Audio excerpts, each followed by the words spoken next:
Good morning, everyone. Lee Henson here from Agile Dad. It's time for today's edition of the Daily Stand-Up, so without any further ado, let's get started.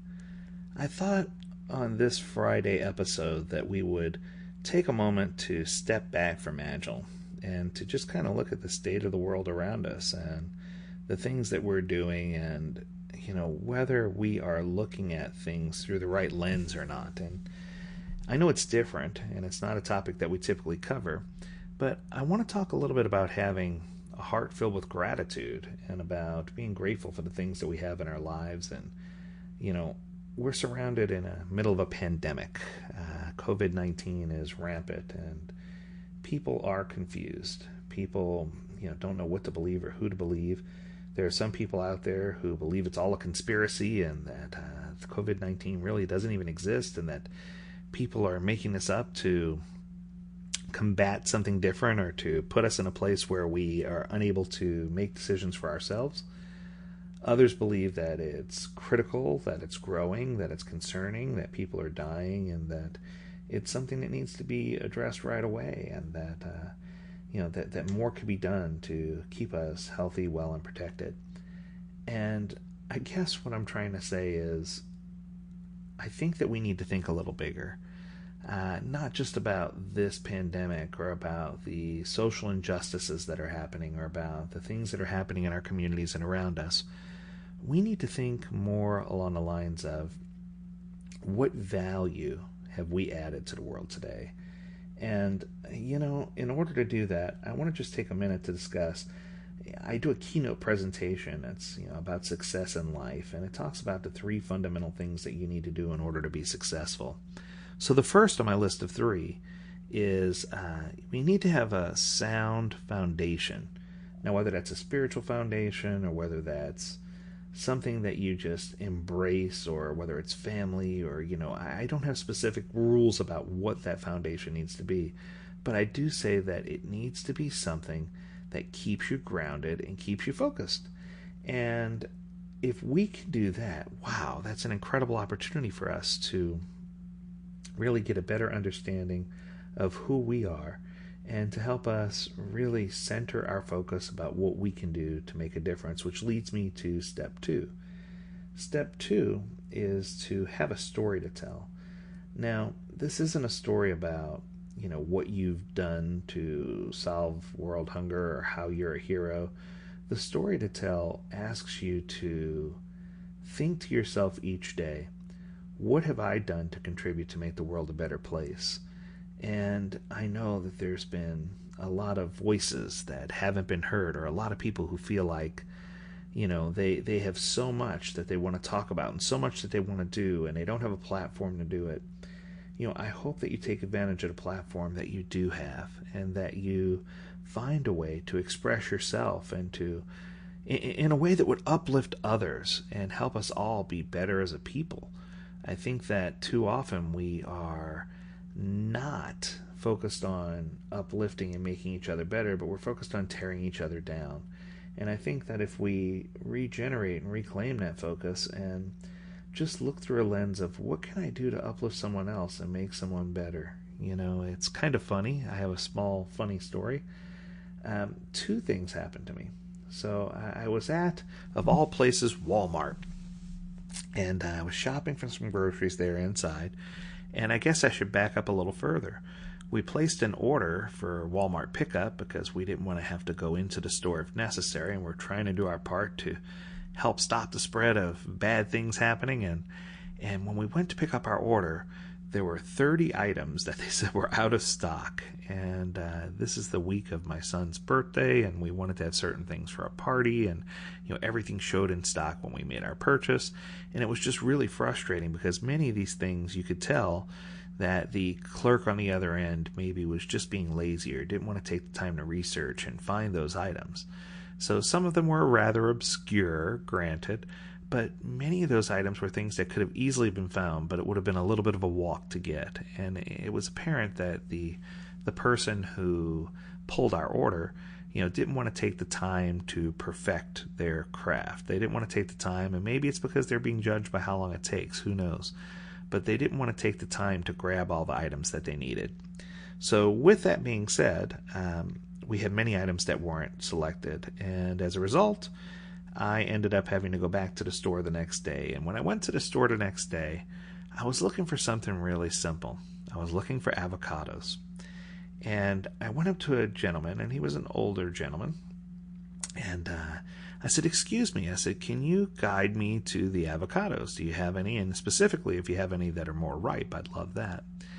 And he stopped for a minute. He says, "No, sir." He says, "Unfortunately," he says, "we don't have any of those." He says, "We have avocados, but they're all really hard." He says, "They just came in today." He says, "And if it's something you're looking to make a good guacamole with," he said, "you're going to have to wait several days." And he could tell that I felt, a little disappointed by his answer. But he said, "Don't be discouraged." He says, "There's things you can do. You can put them in a paper bag. You could do these things." And he was giving me tips to help me make my avocados ripen faster.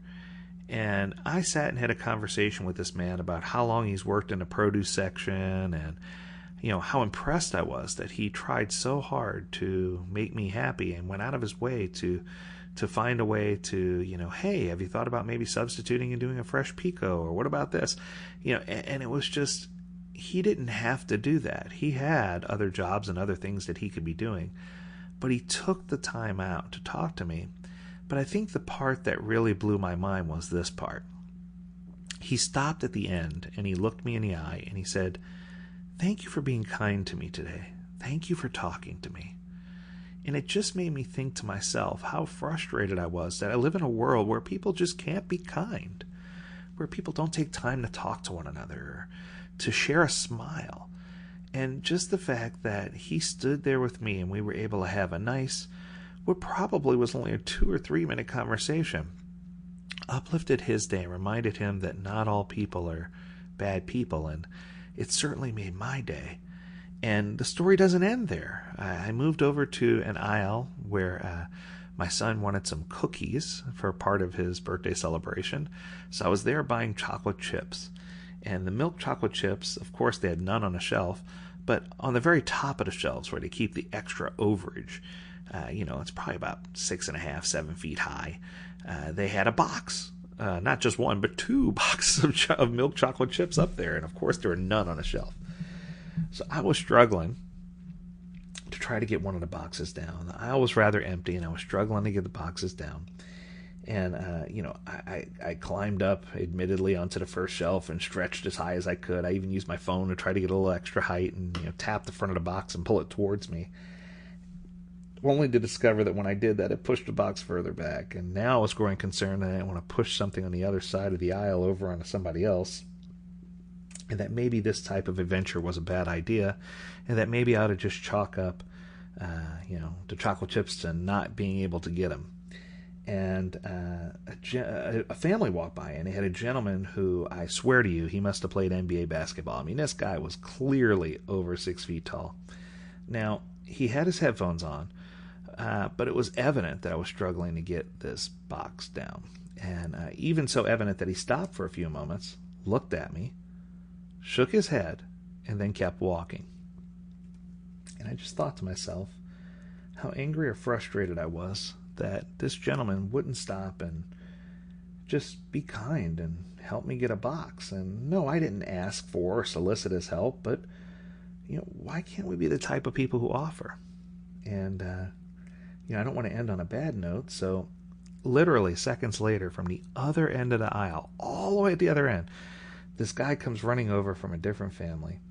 And if you judge by looks on the surface, this guy had tattoos all over. He had long dreadlocks. He wasn't the typical guy that you'd expect to run up and help. But he looked at me and says, "Hey, man," he says, "you need help getting that box?" I said, "Yeah," and he was much taller than I was. And he was able to easily reach up. He goes, "Where's your card? I'll put it in." I said, "Oh, I'm not buying a whole box of chocolate chips." But, I said, "Do you need any chocolate chips?" I said, "If so, I'll buy you some."